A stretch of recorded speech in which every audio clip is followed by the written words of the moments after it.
Pois é, e com essa onda de protestos de agricultores em diversos países da Europa, o acordo de livre comércio entre Mercosul e União Europeia voltou aos holofotes. A concretização de um alinhamento entre os países envolvidos segue incerta após 25 anos de negociações. No caso do Brasil, um estudo recente aponta que, caso entre em vigor, a medida pode trazer benefícios para o agronegócio. Um saldo positivo de 9,3 bilhões de reais a partir de um crescimento de 0,46% do Produto Interno Bruto Brasileiro, o PIB. Essa é uma das vantagens que o país pode ter caso passe a valer o Acordo de Livre Comércio entre o Mercosul e a União Europeia. A previsão faz parte de um estudo feito pelo Instituto de Pesquisa Econômica Aplicada, o IPEA, que apontou também os ganhos que podem ter o agronegócio se a proposta entrar em vigor ainda este ano. No caso do setor do agronegócio especificamente, ele seria o principal beneficiário desse acordo.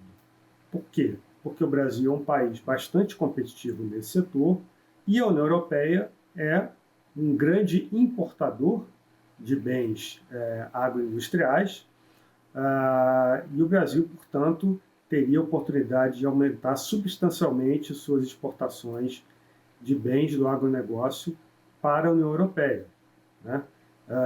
Esse ganho seria especialmente forte no setor de carnes, né? Também na questão da soja, do açúcar e de diversos outros produtos. Outro ponto positivo para a economia brasileira seria a redução de custos de produção de vários setores. Porque o Brasil, como também reduziria suas tarifas de importação, ele passaria a ter acesso a insumos produtivos e a bens de capital que poderiam contribuir, ou na verdade, que contribuiriam de fato para a redução de custos de produção no país, e aí custo de produção em geral, beneficiando o agronegócio, mas também o setor industrial, o setor de serviços, e os próprios consumidores, e também beneficiando o investimento com o barateamento dos bens de capital. Se passar a valer, o acordo de livre comércio entre o Mercosul e a União Europeia deve durar até 2040. Ainda segundo a análise do IPEA, o acordo aumentaria os investimentos no Brasil em 1,49%. Nesse sentido, a exemplo do PIB, o Brasil também teria vantagens. Na balança comercial, por exemplo, o país teria um ganho de 302 milhões de dólares, valor quase 50% acima que os demais países do Mercosul. As negociações entre os dois blocos já se arrastam há 25 anos, mas o assunto entrou em pauta novamente, depois que a Comissão Europeia reiterou o interesse em concluir o acordo, apesar da oposição da França.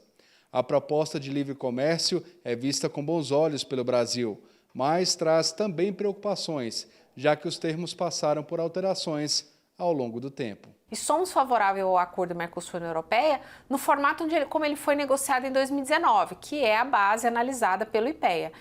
O que a gente tem pedido ao governo e aos negociadores é que nessa fase que ainda não foi concluído o acordo, né, ou seja, não há ainda, nem tem previsão para que isso aconteça, mas que estão sendo negociados questões adicionais, por exemplo, na side letter, que haja um mecanismo que garanta o reequilíbrio de concessões caso regulamentos, legislações unilaterais da União Europeia venham a prejudicar o acesso de produtos agropecuários, como é o caso, por exemplo, da legislação anti-desmatamento lançada, que entrou em vigor em 2023 pela União Europeia e passará a ser cobrada em 2025.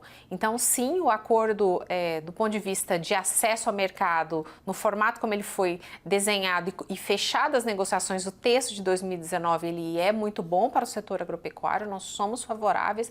O que a gente pede é que a garantia de que isso ocorra. E a preocupação é que essas legislações adicionais possam impactar aquilo que foi fechado no texto de 2019.